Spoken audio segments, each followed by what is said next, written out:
Alavander's Orb of Awesomeness, Episode 1, The Gateway to D&D, is brought to you by the Basement Dwellers Podcast Network. Visit www.tbdpod.com/AOA for more info.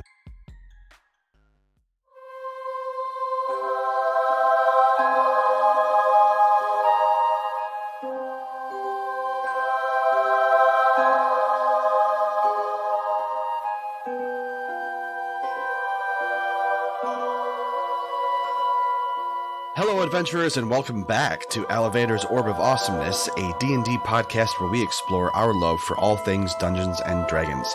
My name is Wes. And I'm Chris. And together we are your gracious hosts. How you doing, Chris? Oh, I'm doing pretty good. Good. We attempted this earlier this week. Yes, we did. Our level of nerdery failed us. It did. When it comes to technology. It did. We just kept echoing over the top of each other repeatedly, and it was incredibly frustrating. Yeah, but only Chris heard it from his end. So, oh my gosh. As far as all I could tell, he was just going crazy. But just stammering over myself because I sound like an idiot. Oh, man. So you have just come off a pretty rough week. And yeah. What did you do? So my wife and I have a family that lives up north, right in a small little town that every year gets inundated with about 45,000 people for a music festival known as Electric Forest. The locals to us know what that is, and it gets pretty crazy. So we have, like I said, we have property up there.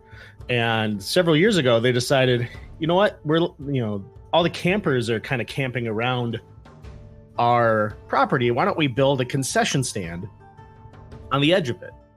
So they did that. And for the last several years, Angela and I have been helping out however we can. This year, we were working inside the concession stand. Normally, we do the catering side of the business, helping out the security staff with meals. Oh, that's pretty cool, man. Yeah, it's neat. It's definitely an experience to, just see all those people and, be out there. 90% of the people who go to that festival are like the coolest, chillest people. Yeah. But there's that 10% that just overdo it. And they walk up to the concession stand wearing no pants and no clothes. And they're like, oh man, I don't know where my wallet is.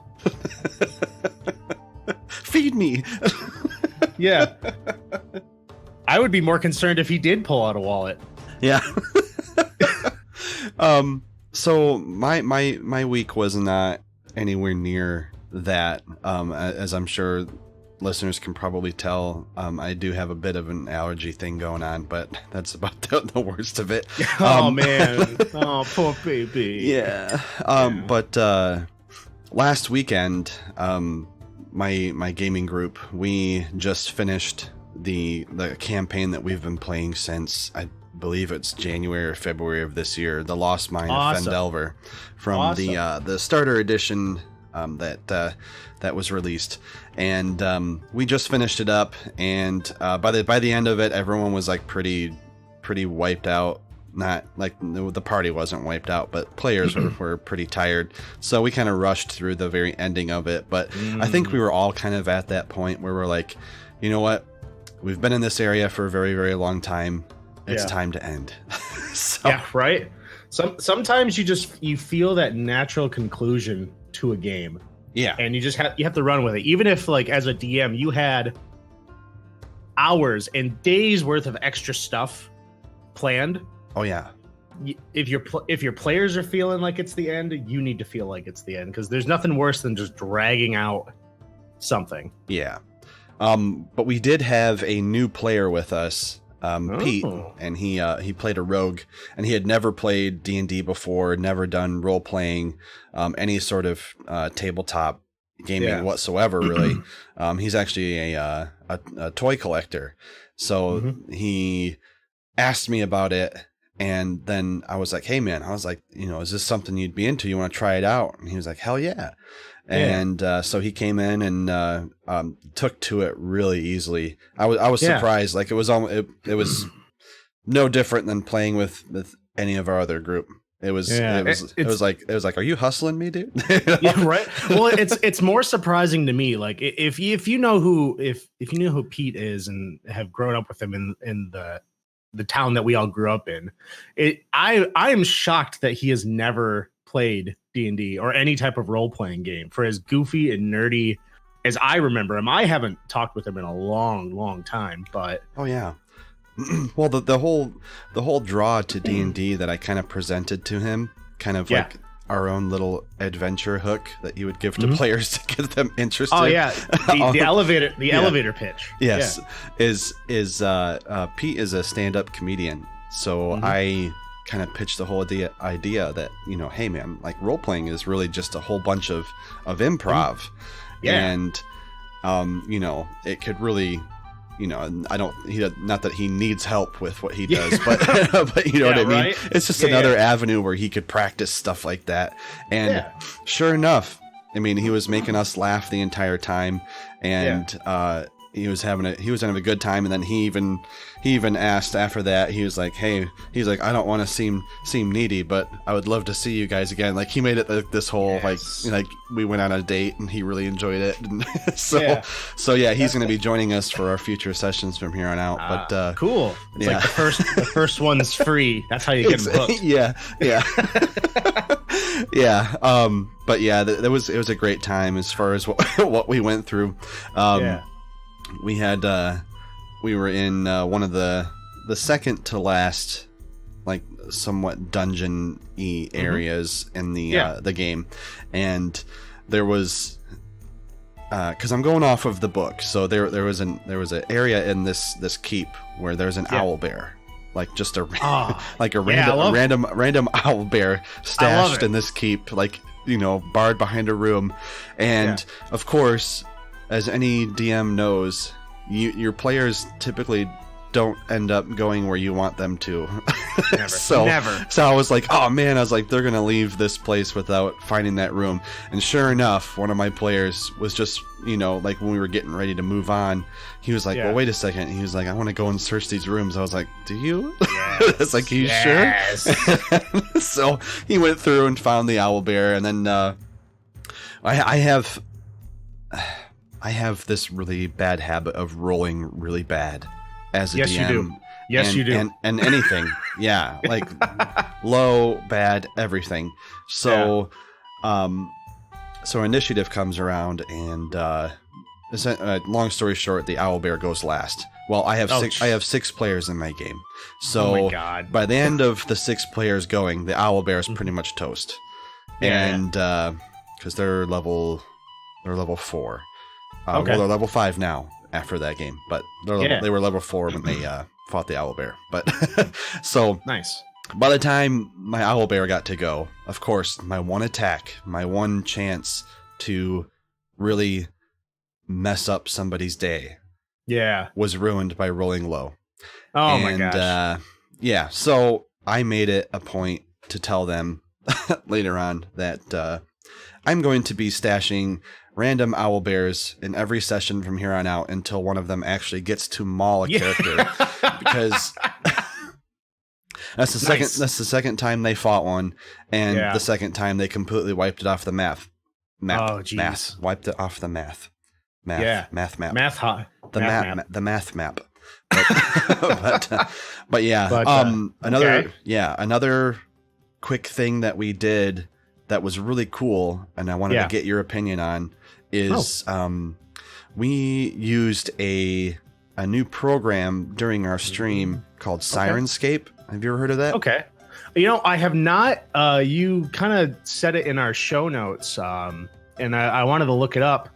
And I'd never heard of this. I mean, I love the idea. So it's, from what I've read, it's just an online database of ambient fantasy music that you can use for your games. The sound effects, music for tabletop games.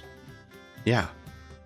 It's great. And it doesn't take up a whole lot of resources on your computer. So if you're streaming from a laptop like I do, it doesn't require that much processing power. But basically, it's a music and sound effects player, and you can get the actual app for free, and you get, I think, 10 basic sound sets, which unless you're running something pretty specific, that's kind of enough for you to get started and play around with and get hooked. Yeah. But basically, it's kind of like a soundboard, and you can either key up, select different sound effects and music at will, or you can. It's like each sound set, you click on it and it starts it, and then there's all these different. It lays out all the different elements. You know, like if there's like a wagon cart going down the road, you'll hear that, but it'll have its own little volume bar, and you can turn it on, turn it off, turn it up, turn it down. But there's all these different elements in the sound set that you can use, and you can switch. And the coolest thing about that, for me being kind of a sound guy, is that, you know, when you're going from song to song, a lot of the times, you know, it's pretty choppy. Like it just ends abruptly. It'll end, and then you can start a new one. But this one, it fades it out, and then it fades the next one in. So it's a pretty nice cinematic transition. Nice. I've been using a lot of for the game that I'm in. I kind of am the sound guy, so I'll queue up a bunch of different like 3 or 4 hour mixes on YouTube. Yeah. Just to kind of play in the background, depending on what we're doing. You know, this last session we played, you know, we fought against a giant red dragon, or whatever the not the oldest dragon, but I think the one below that. Okay. And my DM was like, "Oh yeah, we need some dragon fighting music." There we go. Epic That's the word. Dragon music.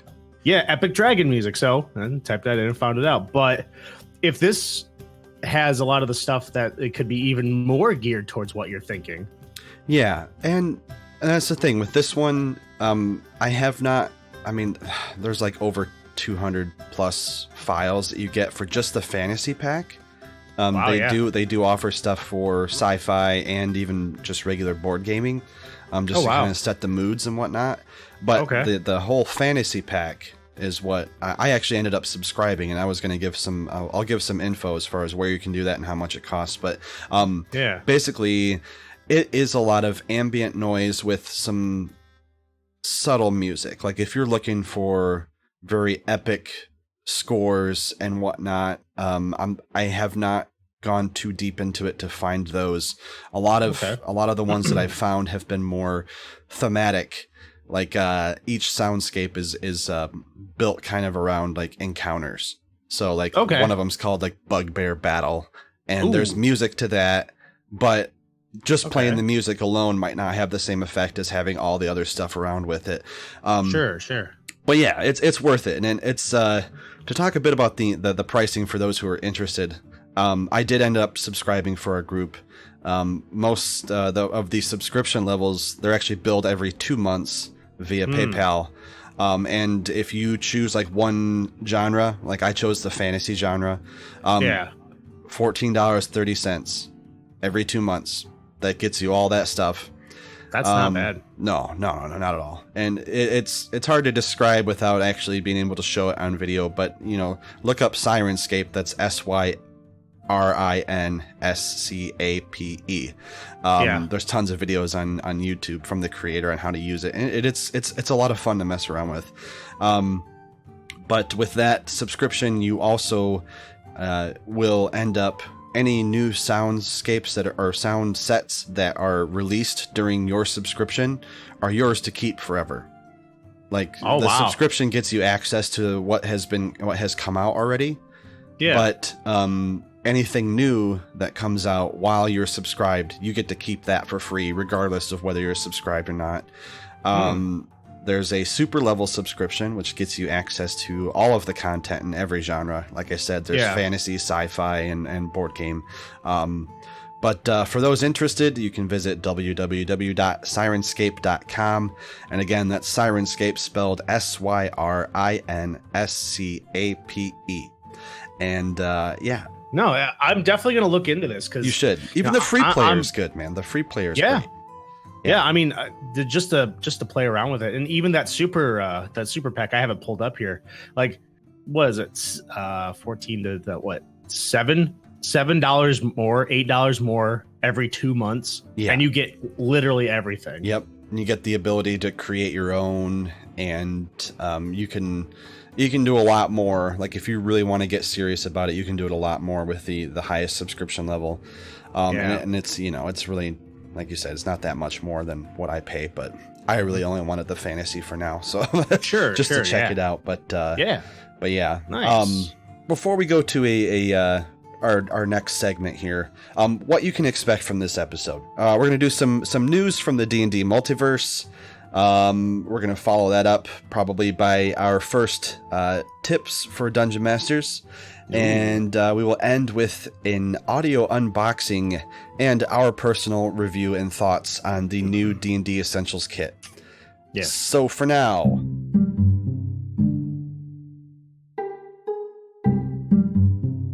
all right, here we are with our first segment. This is news from the D&D Multiverse. Chris, what do you got for us today, man? Oh man, so I find this super interesting. The National Library Service for the Blind and Physically Handicapped has released the Dungeons & Dragons Player's Handbook in a fully navigatable audio form, forging an accurate and accessible version available to all. Creating this magical auditory tome has been a highly complex venture for narrators and producers who have championed creating it for visually impaired readers, complete with detailed descriptions of charts, graphics, essentials the gameplay.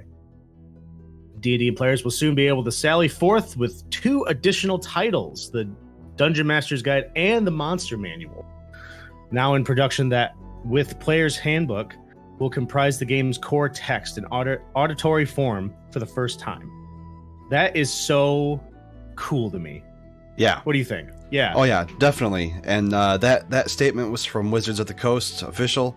I've been hearing a lot about this lately. There's been a lot of different projects that have been undertaken by a lot of different companies and groups that are trying to make D&D more accessible to players that, well, in this case, are visually impaired.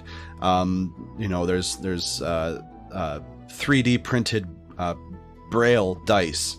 That is so fascinating. I know, yeah. It's obviously not something that you and I can relate to, but we can appreciate it. Yeah. We can appreciate it. But it's a great, I think it's a great thing for our hobby to just be able to make it accessible and inclusive to anyone who wants to try it. I have read, and in this same vein, there's a lot of players out there who are already visually impaired who have been playing the game forever.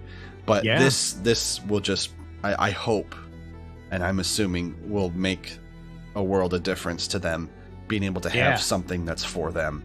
And so they said the Dungeon Master's Guide and the Monster Manual are on their way out. And from what I understand is that they are actually narrated in kind of a dramatized way, which I think is pretty cool, because I had always thought about that. I mean, you and I are audio guys, so I always thought, I was like, man, that'd be kind of cool to be able to have the license to be able to do an audiobook form of the books that are out there for Dungeons and Dragons. Well, they a lot of people had that idea already, so here we are. So for those of you who are interested in looking this up, let's see here. If you go to www.loc.gov/thatallmayread, that once again, that is www.loc.gov/thatallmayread. You can find more information on this. I'll be honest, guys. I went to that website to kind of look for things. It's a little hard to get around, but maybe I am just stupid. So, but you know what? If you guys are able to look it up and can find some more specifics or want to talk about this more, make sure to let us know. Stay tuned. At the end of the show, we have all of our infrastructure, the bare bones of it, up. So we'll be able to give you our email address and social media. So moving on here to our next story. So this is a new Kickstarter. It's a new virtual tabletop builder program. TaleSpire is the brainchild of a small team of developers at Bouncy Rock, based in Norway, with a background in modding isometric role-play games on PC. They know a thing or two about creating and manipulating digital assets, and they're put all of that experience into the interface for TaleSpire. So watching the video, we'll have links when the show goes live here. But it's a fully interactive 3D environment where you put your they have pre-made miniatures, at least from the Kickstarter video. Yeah. And you put that inside the world. And around that, you're building all the different buildings, the floors, the walls, the wall sconces for your fireplace. And it's all animated, all 3D. You can spin it around, you can move it around. It's kind of like in the same vein as like Roll20 or Fantasy Grounds, but that's more of a 2D experience. This brings everything to life. So if you've ever worked with any kind of like game editor modes in certain video games, or have ever messed around with programs like AutoCAD or stuff like that, you can manipulate the world and create your 3D dungeon or your 3D town to be able to play around in. Yeah, this is something I'm very interested in and excited about, because what they did, the whole deal is that they recognize that not everybody can get together every weekend or like our group once a month even. Life is too busy, so it's a lot easier for us nerds to sit in our basement and get on the computer. But totally. But they created this program that allows you to, like Chris said, create the world, but it keeps it in the context of an actual tabletop. Like it's not meant to replace that experience. It's meant to kind of enhance it.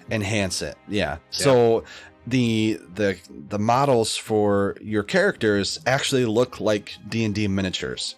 Yeah, they're on bases. They're posed in a singular format. They're animated to a certain degree, but not overly to where it breaks that. It's kind of more like if you're playing like a virtual Monopoly, or like if you play like the video game Monopoly, and your game board pieces have like little animation flourishes and whatnot. That's kind of what it looks like. It looks like the 3D models themselves of the terrain are very detailed, and there's a lot of different lighting and effects like that you can use. So to finish this off here, Bouncy Rock's campaign just started, I believe. I think this article was actually from me a couple weeks ago, but they only asked for $127,185, which they had already succeeded. And as of July 2nd, it is now July 6th. But like I said, we tried to record this earlier this week. But as of July 2nd, they are at $155,023. So they've already succeeded that. The stretch goals for the campaign include a customizable rule system, and that is unlocked at $225,000, and a cyberpunk themed asset pack, which unlocks at $275,000. The campaign runs through Gen Con this year, the largest tabletop gaming convention, and ends August 8th. So if you're interested in backing this, check out Kickstarter, check out Bouncy Rock, look up TaleSpire, throw some money their way. Once you see the video, I mean, I was already interested in this, but seeing the video and seeing what you'll be able to get and what you'll be able to do, I mean, like, this is the future. I think, so no, for sure. So, but yeah, that's it for news from the D&D multiverse for now. Till next time.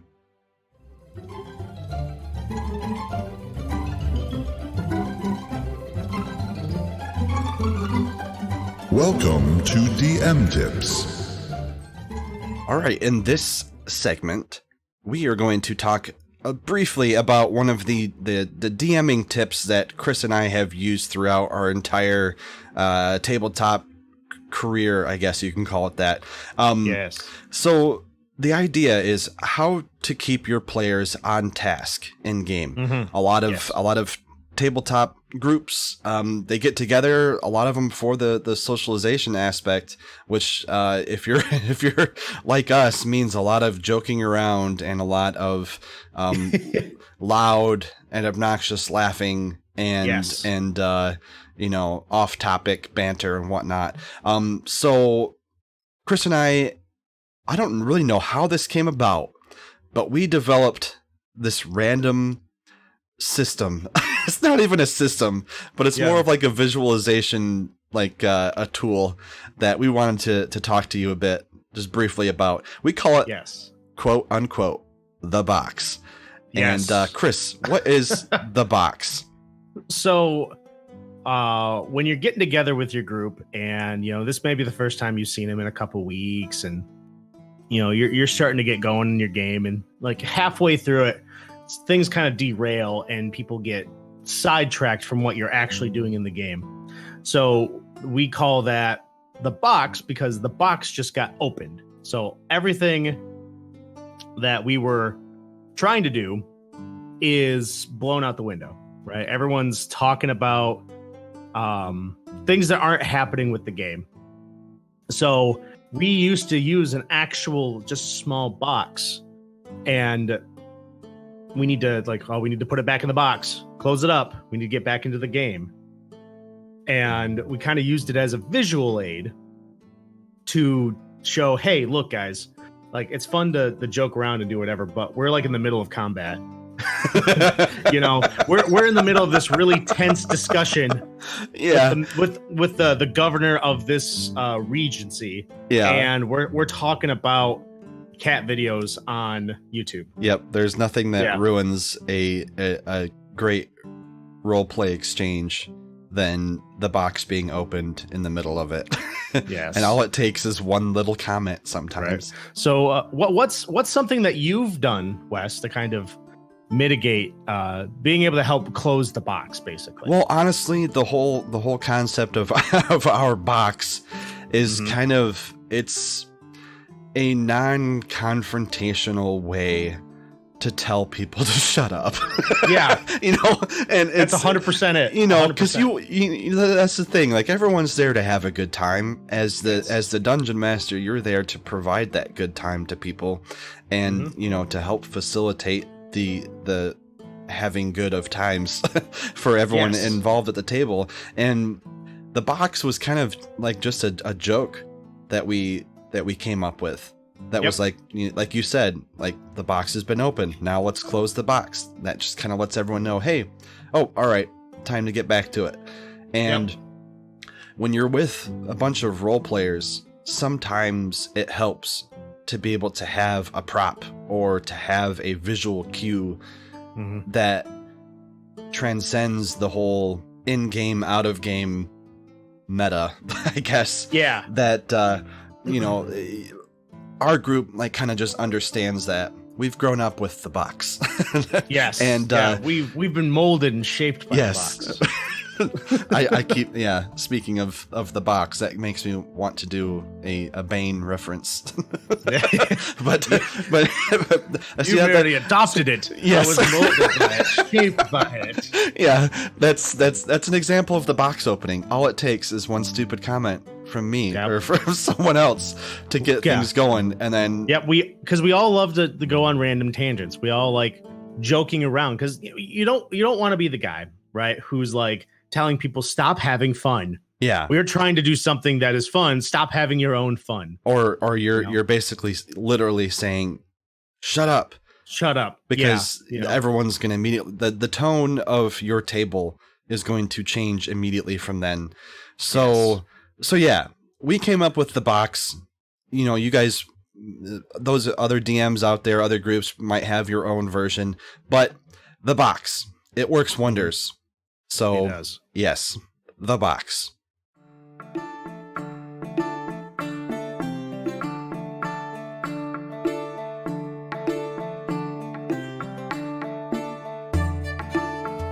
All right, so on to today's main segment. A few weeks ago, Chris and I went out and both bought the new D&D Essentials Kit, which as of now is only a Target exclusive until September 3rd of this year, which is 2019. And after that point, it will be available everywhere. It's $25, and spoiler alert, that's a great deal. It is worth it. So, yes, it is. There is a ton of stuff in here, but we'll get to that. But we couldn't wait, so we decided we wanted to do a radio version of an unboxing and share our thoughts about what you would get with the set, how it compares to the first 5th edition starter set, as well as give our overall impression of its value. But before we actually get into the box, we wanted to come right out and say that the D&D Essentials Kit is not designed to be a replacement for the original 5th edition starter set. It's definitely an expansion on it. But it was specifically designed to where you can buy either or and still get a great D&D experience from your decision. Yeah. So to get into the box, I actually got it right here next to me. As do I. And we are going to open it. Yes. The cover art is great. You can't see it because you're listening. Yes. But yeah. On the cover, a giant ice dragon with a couple different characters fighting against it. It's a great. Just gives you a great idea of kind of the region you're going to be in, a mountainous kind of mining camp settlement. Yeah.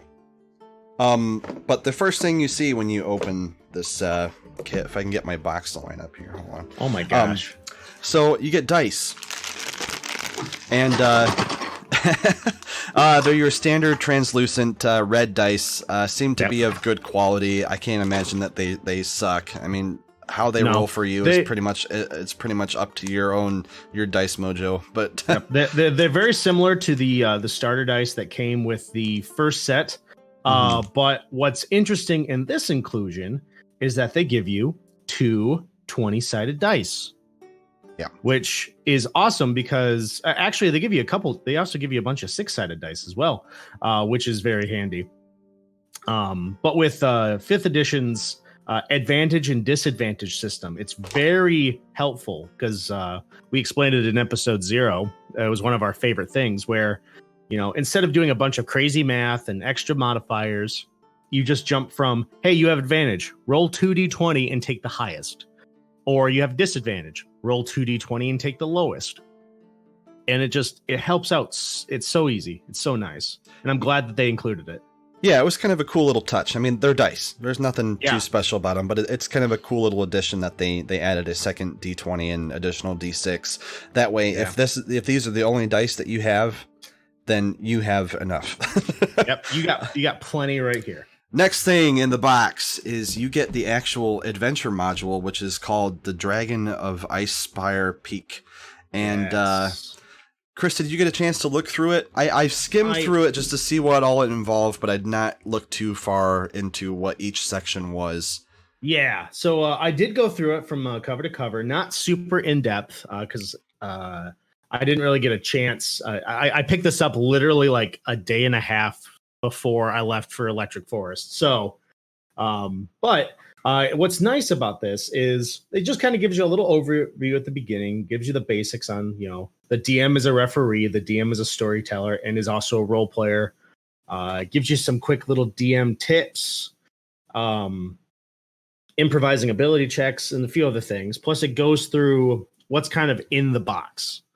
After that, it gives you a really nice little description of the Forgotten Realms, as well as a map of the Sword Coast, kind of where where the Neverwinter Woods are.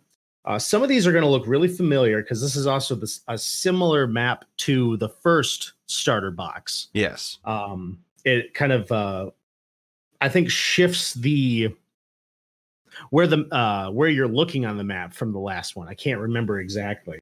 Yeah, as far as this adventure goes, anything particular stand out to you? Definitely. I really like the main town, right? So the Phandalin right here, I believe that's the same town that happens in the first starter box. Yep. But how same they do area. A lot of same area. So how they do a lot of these really neat little adventure hooks is they have like a quest board or a jobs board where when you first enter the town, you can go there and look at all the different, they give you the first couple starter quests for your level 1, because this adventure is set for characters between level 1 and I believe level 5 or 6, I think is the top end. Yeah, I think it's the same as the first kit, which is 1 through 5. Yeah. But so they give you that option, and then when you kind of ask like, hey, where do I go for jobs? They send you to the town master, and it's just some really cool little story things in there. But what I really love is you have a chance to hear some of the Phandalin tales. So these are just little gossipy adventure hooks or something like that, where the only way that you will find these quests is if you hear it from one of these tales and go looking for it. Right? Yeah. Like out in the woods to find the Huntsman's Lodge or Nomengard. Yeah, Nomengard. That's where I want to go. Yeah, seriously. But yeah, so they have some starting quests, and how they kind of do it is after you complete 2 of the quests of that beginning segment, more quests will open up, and then it goes on from there. The same thing. You do a couple more of quests, and more higher level quests will open up. So it's kind of structured MMO. It's kind of structured like a video game. I was just going to say that. A little bit. That's what it sounds like to me. Which is familiar to most people. I would say yes. That's probably the best way to introduce D&D is to make, to provide a sense of familiarity. So I get it. Right. And this overlooming threat over the whole region is this white dragon, a young white dragon named Cryo Vein. Which is such a cool name. Yeah. Cryo Vein, the young dragon, white dragon. But every time you go to a new location, the DM can roll on a D20 chart. And that is where the dragon is currently located. So it moves around then, huh? It moves around, constantly. Okay. So that's cool. May never see the dragon until the end, but you might find him at level 1 and you got to figure out what you're going to do. And then be turned off from D&D forever because you died. Well, I mean, if the DM who is running this, I think it even gives you the tips like don't kill your players right away. Don't kill your players right away, right? But yeah. So after that, the rest of the book is basically every quest and its location. It gives you a map that you can draw out if you want onto grid paper, or if you're good enough to use kind of your imagination to describe what you're doing. It gives you quest rewards, what monsters you're going to fight, secret doors. And this goes for Butter Skull Ranch. That's such a great name for a place.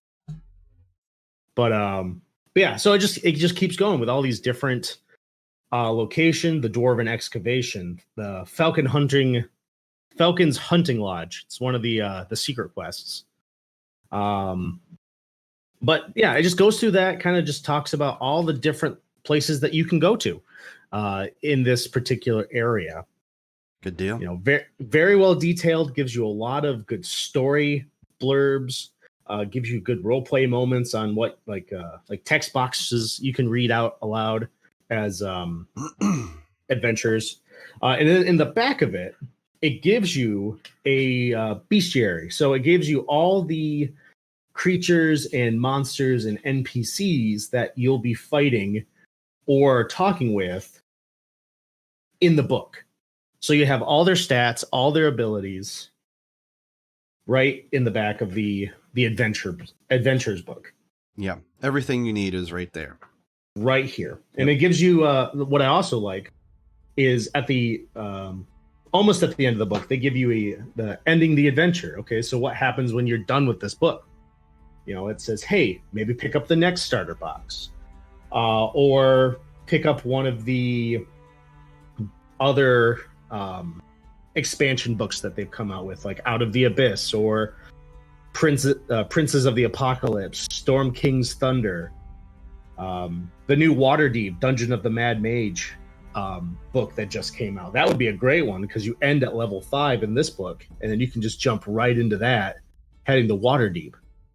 Mm. So it's just such a good, well-rounded book. I can't really think of anything I would want to add. Oh, I also forgot that they give you. It's right at the beginning. That's why I missed it. But they kind of give you. I don't want to say limited options, but more focused options for your characters, right? For new characters, because this whole Essentials Kit is designed for new DMs as well as new players. So that's one thing that we can get into once we get to the character side of it. Yeah. But I think that's kind of a good explanation of the adventure module itself. Yeah, I would call it good. Good. Next item in the box is not much to talk about with this one. It's just a little foldable card holder. It just says D&D Essentials Kit, and it presumably holds the next items, which are a whole bunch of cards. Punch-out cards. Yep, the first layer here is, I assume, are initiative markers. Yes. Then the next one is cards dealing with a lot of the basic, what would you call them? The conditions? Conditions, yep. There's restrained, prone, poison, charmed, unconscious, and there's visual representations on one side, and on the other side it actually explains what that state means. So it's great information. I really like that they put the rules of what these things do on the card. It's really handy for new players and new dungeon masters, where you can just hand out this card, because these cards could also be given to the DM, because there's abilities that players have that could charm someone or blind someone, grapple somebody, and so you could say, oh yeah, that monster's grappled, he can't move. It's just that's kind of the overall theme of a lot of stuff in this Essentials Kit. It's the essentials. It's all the stuff that will help you kind of run your game. Yep. And then the next cards are magic items. You got your stuff like a lot of different potions and trinkets that you can wear. The next set are some equipment items, magic equipment, more magic items. There is quest cards, which Chris mentioned, the job board. These quest cards would be a nice way to help keep your players engaged and focused on their goals if they have the quest in front of them, and it's not just an abstract concept that they have to keep track of while they're being pulled in all sorts of different directions based on what you're telling them and maybe what's going on with the rest of your table. There is one page in here that is dedicated to the new companions system. And this is really cool. Yes, it is. Really cool. And one of the big focuses of the D&D Essentials Kit was to provide a way for a game to be set up with just your dungeon master and one other player, because a lot of people's complaints when it comes to D&D is not being able to find a group. So this makes it so you just need one other person, and the companion system basically helps that one other person be able to take on the adventure's challenges without too much difficulty. That the companion system will be more explained when we get to the rulebook section. But the next thing after those cards, which are really handy, even for me as an experienced DM, it's nice because I'm scatterbrained and I don't always want to be flipping through pages. And I also honestly don't always want to be prepping possible, items and whatnot that I'm going to give players before we start playing. Having those cards is like a godsend. 100%, because you can say, oh yeah, you found this +1 longsword. Here it is. Here it is. Yep. And if you want to trade it to someone, you just give them the card. Yeah, like we were talking about with our other section, props and everything is kind of a cool thing to add to your D&D experience. But next in the box is an approximately 1 by 2 foot double-sided map of the mining town of Phandalin. And the other side is the northern portion of the Sword Coast, which is focused on the Phandalin region. So you got Neverwinter, you got Neverwinter Woods, you've got the Tribord Trail, you've got Phandalin, and then what is that? The Mount Hotenow, and then what is the other part here? The mountain range, whatnot. But anyway, this is an awesome addition because you did not get one in the first starter set. The only thing that came in the first one really was the first one just came with dice, the rule book. No, it came with like an abridged, like here's what some of these abilities do. Yeah, and then it came with the adventure and very then blank bare character bones. sheets. Bare bones, very bare bones. Still good, but yes. But the map is of good quality. I mean, it's enough to hang on your wall or get it laminated, put it on your table if you want. I thought it was just a great addition. I would have loved to have one of the entire Sword Coast, but the region that this is focused on makes sense, and I will not fault them for choosing to focus on that area. No, because it would take, like, in game that could take weeks of travel if you had. Yeah, if you were like, hey, there's this really cool town that maybe your players recognize the name Waterdeep, and you're like, well, I don't have anything to run Waterdeep.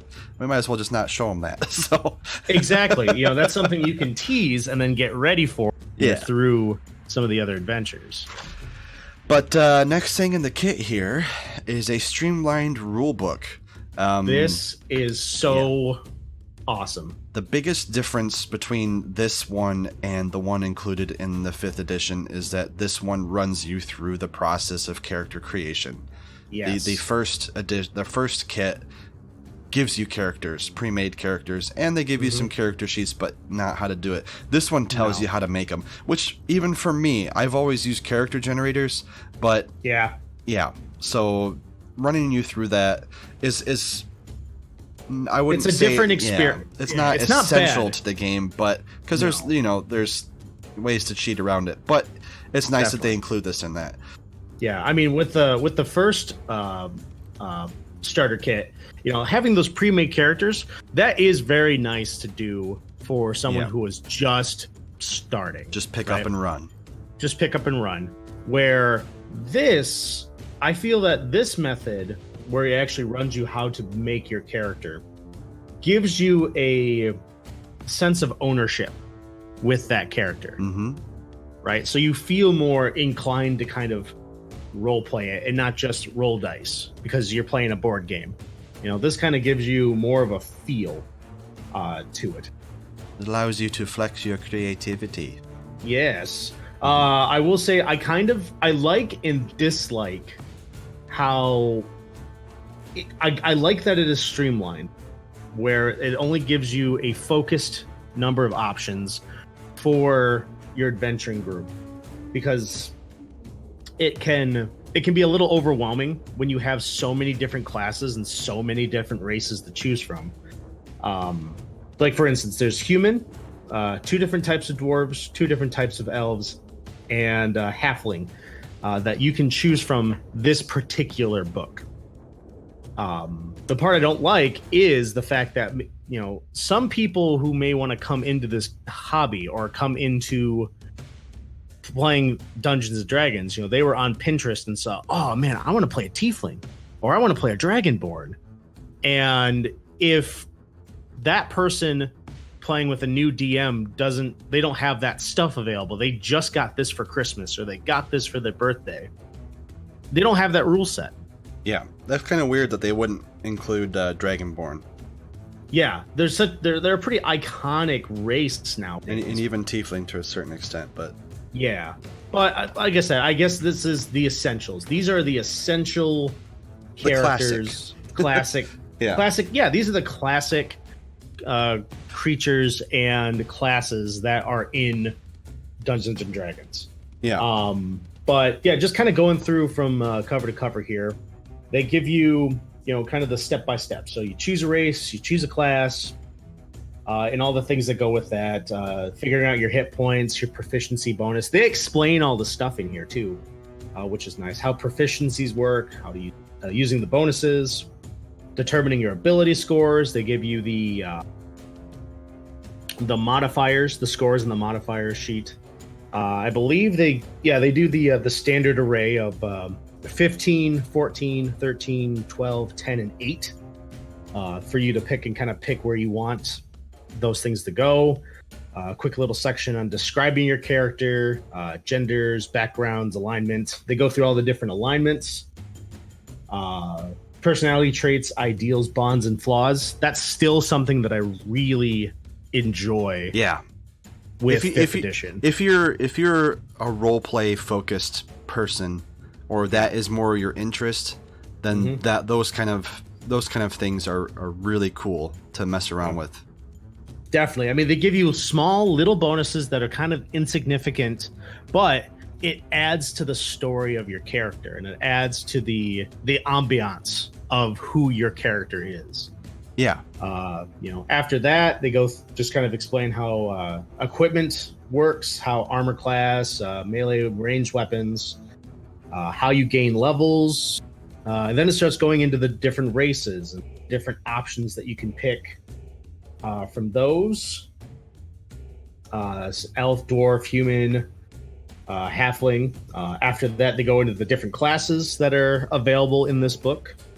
Bard, cleric, fighter, rogue, wizard, and looks like that's it for classes there. But they do give you quite a few different options and a lot of different spells for different things. They even for the rogue, they still give you the arcane trickster archetype if you wanted to go that route. Really? Okay. Yeah, they pretty much give you like the full blown like starting out of the player's handbook fight like options. There's none of the extra stuff there, but yeah. So one thing of note that is in the rule books, which will be useful for anybody of any DMing level who wants to use the companion system.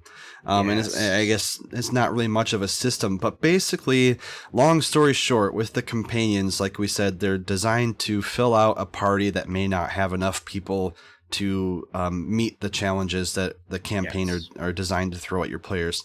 But what the companion system, it's nothing complicated. Like your character, your quote unquote character sheet for each companion is basically a monster stat block.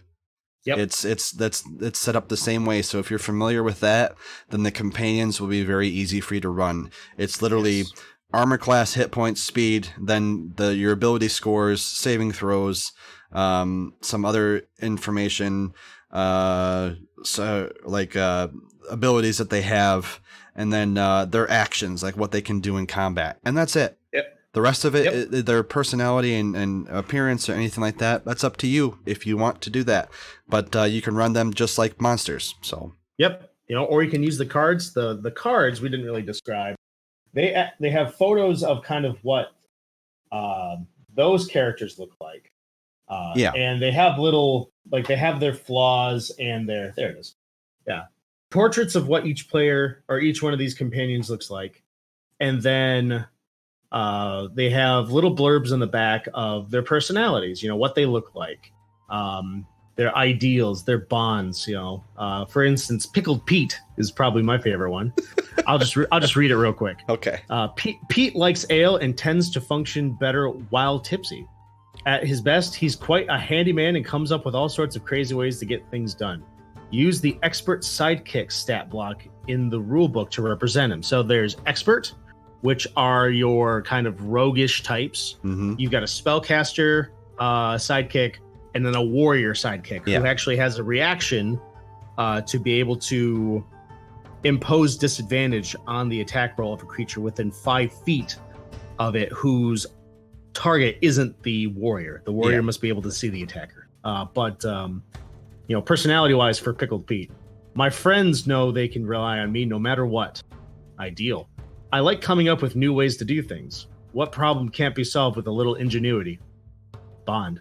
A full flask of wine is worth 10 pockets full of gold. His flaw. All this drinking is bad for my memory. Seriously, I can't remember my last name. That's great.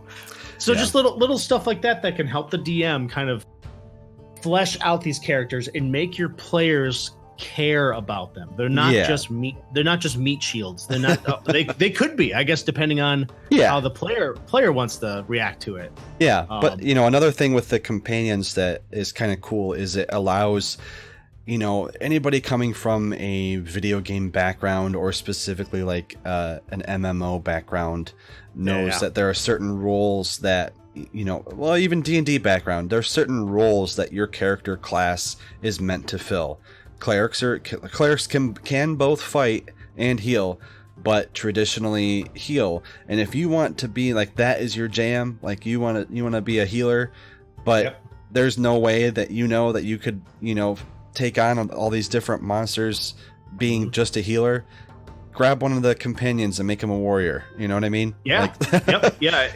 You use the companions as the support for whoever is in your game. If you've got a rogue and a spellcaster playing with you, have them take the fighter. If you've got two fighters, give them a spellcaster, give them a healer, or give them a rogue type character to be able to kind of be their brains of the outfit if you need to. Yeah. Don't let the companion take control of the adventure, but have them be there for that support. Yeah. Yeah. In the middle of the book, they actually give you a playing the game section. So this is probably this is a very important part. This tells you how to play the game. And for someone who is new to this part is really needed. It goes over advantage and disadvantage, saving throws, ability checks, how skills work, how to do opposed skill checks or contests, as they call them. How to do your different checks depending on the type, like strength, dexterity, intelligence. Dealing with the environment. This is something that doesn't necessarily come up all the time, but like jumping, climbing, falling damage, how that's represented. Suffocating, vision and light, social interactions, what role playing really is, because some people it's hard to, if you're new, you don't really know what role playing means. You know how to pretend, you know how to do all that. Resting, how combat works, how you determine all that stuff, your turn, movement and positioning, the different types of actions in combat, how damage works, underwater combat. That's interesting. They actually give you a little blurb on there on how to do combat underwater, mounted combat like on a horse or a flying eagle, if you wanted to have that in your game. Flying eagle. Sure. And then they've got a whole section on the equipment, everything from weapons, armor, just your adventuring gear, food and drink. The magical items are also in here. They give you a full-blown write-up on each individual one, so you don't just say, oh, it's a +1 longsword, but you can, it gives you a very hearty description on what that sword looks like. And then at the very end is your magic, how magic works, how to do everything with that, areas, effect, duration, and then all the different spells that are available to the characters playing. Everything you need in the rulebook as it was designed.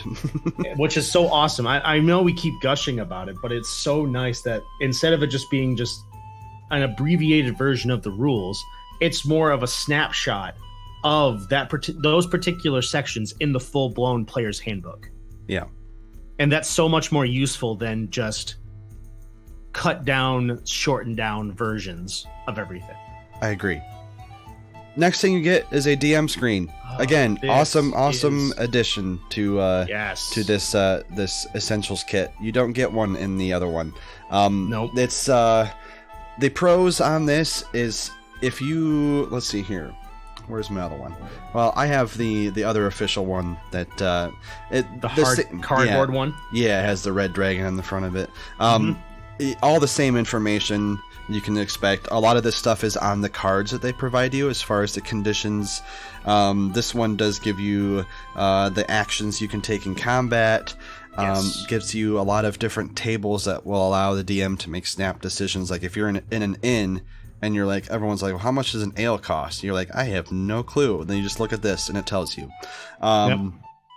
gives you an idea of your scale as far as your small, tiny, medium, large, huge, gargantuan creatures. Just a lot of stuff that will help you run your game.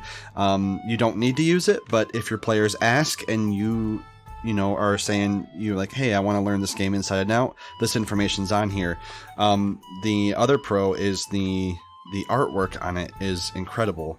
It's very good. It's kind of an extended version of what comes on the front of the box. So it'll be nice for your players to look at while you're rolling behind it.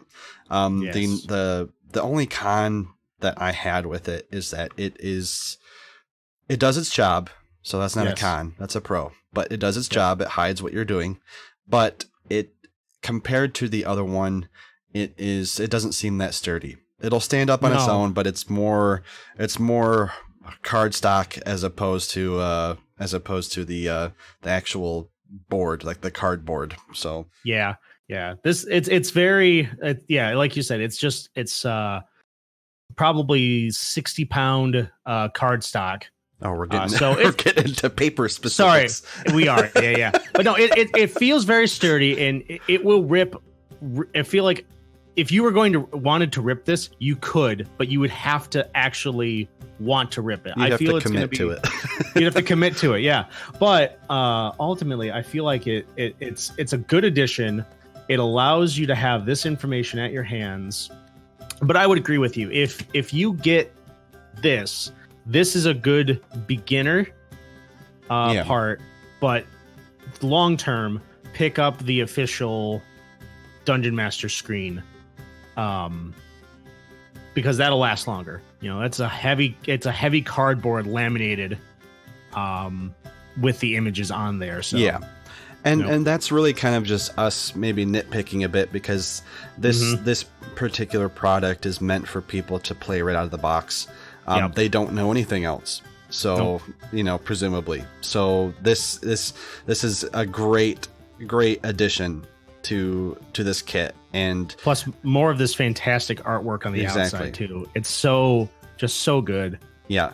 And yeah, so good on Wizards for putting this in there. It was a nice addition. Next thing after that, not much to describe with this one, but you get 6 blank character sheets. So you can use that awesome guide that comes with this in the rules to create your character and actually have a sheet to do it. And Chris was talking about paperweights. What's your guess on this? These are pretty. I wouldn't call them hefty, but they're pretty nice. This is probably like 30-pound. Like this is really heavy. This is really heavy. Like inkjet quality paper, like you would use for like presentations. So I was in real estate. Leave me alone. Yeah. Quit making fun of me for my admiration for different papers. I'm impressed. Like my laughter is out of admiration. Like that's good. I have no idea. I would call it thicker than normal paper is what I would call it. So. Yes. No, it is not like the cheap. It's not like really thin computer paper, printer paper, regular computer printer. paper. Yeah. This is like high quality. This will cost you a couple extra pennies. So yeah. This would be like several dollars more for a big ream of this. So I will say one complaint I have for the paper, and this is my own personal preference. Okay. I don't like double-sided character sheets. Oh. I like having the back of the sheet blank for game notes. Oh, gotcha. If you don't bring your own pad of paper for stuff, it's really handy to just flip the page over and have it and write back there. Yeah. But that's my own personal thing. I know some people don't care. Some people prefer it to be one sheet. Yeah. And they just bring like a notepad or whatever. But the whole point is that these are included in here. So those of you picking this up, like either for yourself or for someone that you want to get into the hobby or who has expressed interest, or if you're trying to railroad them into playing with you, like great addition. They're there. Mm-hmm. You don't need to spend, you don't need to print things out or search for the file. But so to end this unboxing here, the last thing, but by no means the least, you get coupon codes. And yes. Chris, you had mentioned during our episode 0 that you had wished that when you bought certain books that they would come with codes for the digital versions on D&D Beyond. This isn't quite the same as what you meant, but is a step in that direction. After everything else that we've talked about that you get with this kit, Wizards of the Coast, they threw in some digital codes that you can use to access additional content on D&D Beyond. So, to run through these real quick here, you get a code to access additional adventure content to continue the Dragons of Icespire Peak into higher levels. So I'm assuming that, you go beyond level 5 and it'll expand the story to take you further if you want to go that route. You also, the next code you get to be able to unlock the digital version of the adventure on D&D Beyond. So if you play exclusively online, then that'll be handy for you. It allows you to plug it into your online program of choice, like Roll20 or Fantasy Grounds, and import that stuff into that system, I believe. Yeah. And I think the absolute coolest one in here, which I think is, like I said, it was a step in the direction of what you were talking about, Chris, was it's called the Welcome Gift. You get, with this kit, you get 50% off the price of the digital version of the actual player's handbook on D&D Beyond, which is great. I mean... Yeah, you get basically the rest of the options. And I'm not sure how much it is on D&D Beyond, but normal books, I think the MSRP is like $50. So, presumably, for $25, getting all of this stuff in one kit, and then getting 50% off of the book that you need to kind of continue on your adventures. It's kind of overwhelming how cool that is to me, at least. on D&D Beyond, it is $30. So 15. Yep, you would get it for $15. That is a great deal. So yeah, as we close things off here, because Chris, correct me if I'm wrong, you haven't played through Lost Mines from the first. Correct. Okay. Correct. I've read through it, so I know most. It's been a while, but I do remember quite a bit that's in there. But do you? Okay, but you own the starter set, the first starter set, right? Correct. Okay, so we both have that. So how this kind of overall compares to the original starter set, honestly, without beating around the bush, this kind of blows it out of the water. I mean, it does. The only difference is the price right now. I believe on Amazon you can find the first starter edition for like $12. It's 11 something. Yeah. So I will say with the price there, when I went to go pick this up at Target, they had, because this is for $25, the new set. Yeah. Yeah. So they had the original starter set still up there for $40. What? Yeah, at Target. That doesn't even make sense at all. Exactly. I don't remember how much it was originally. That's the problem. I think it was 20.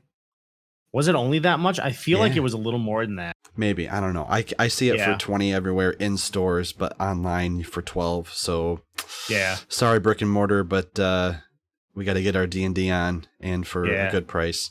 Yes. But this new kit, if you haven't bought one yet, I would honestly, and Chris, you can agree with me or not, but I would probably choose this one over the first one. Just for everything you get. We just went through it all. So if you forgot, rewind a bit.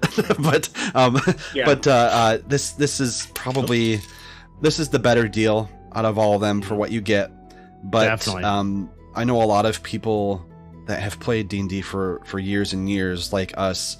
They like the first starter edition because of the adventure that comes with it.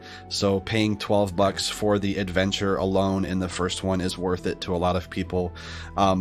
This one, like I said, Chris read through it more than I did, but it sounds like it's just kind of more of the surrounding area. So if you are already familiar with the Lost Mine of Fendelver in that area and you really like that area, this one will be pretty primo for you as far as being able to kind of expand the area a bit more. If Definitely. you don't want to create that on your own. Plus, if you are a more experienced DM and you're picking this up to get new players invested, I mean, it everything is modular enough that you can upgrade or downgrade the level of any adventure any dungeon in this book easily enough. They say they have a lot of what's the word I'm looking for? They at the beginning of every little dungeon, they say this is meant for players of this level to this level. If you are lower than that, it might be a hard time unless the players are particularly creative to solve the issues. And if they're higher than this, then this might be too easy of an adventure. So they kind of give you stuff like that to be able to kind of work around the different levels. But no, I agree with you 100%. This is a fantastic addition to any role players collection for Dungeons and Dragons.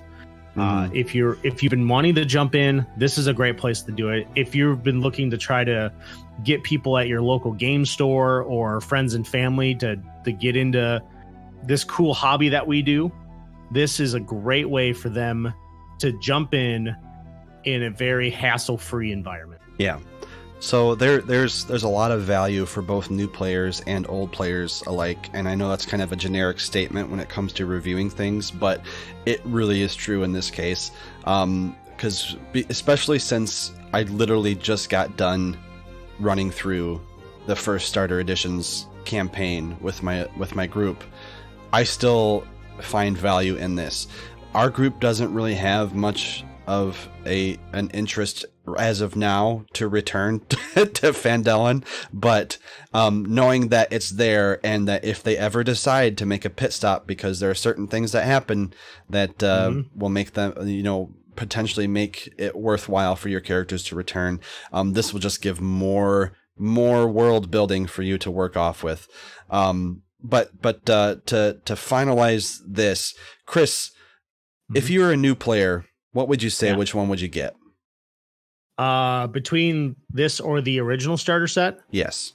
I would get this one. Yes, agreed. Hands down. The other one is good. The adventure is great. The dice are good. And if you can get it for cheap, I'll use that meme for the taco commercials. Like, why not both? Yeah. Oh yeah. I would say if you can afford to get both and kind of pick and choose where you want to go. Mm-hmm. But if you had to only pick one, I would go with this new Essentials Kit. Yeah, for sure. It blows it out of the water as far as the value that you get. Chris did it just fine. You get both, but if you can only get one, get the Essentials Kit. You will will not be disappointed. Not at all.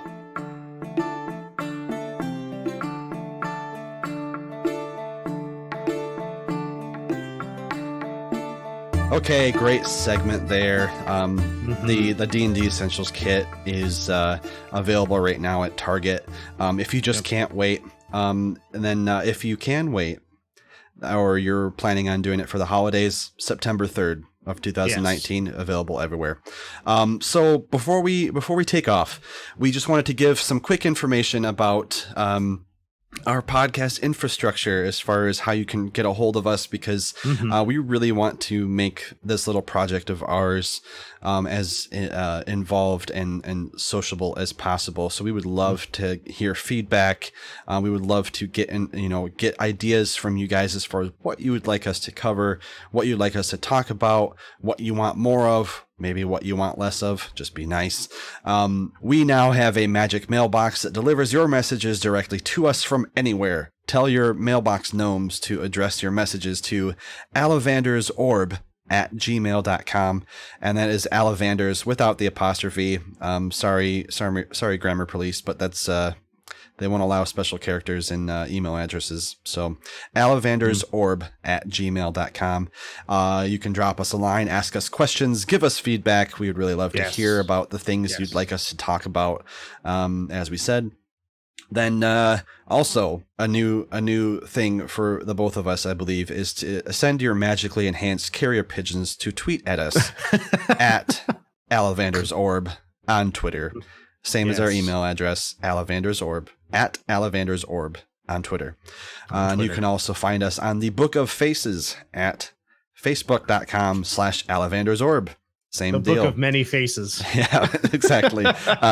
Branding. Everything is pretty bare for the moment. So if it looks like we threw it up in 10 minutes, that's probably because it was true. It was. But we want to hear from you. So pick your avenue. We will do our best to keep up on all of them.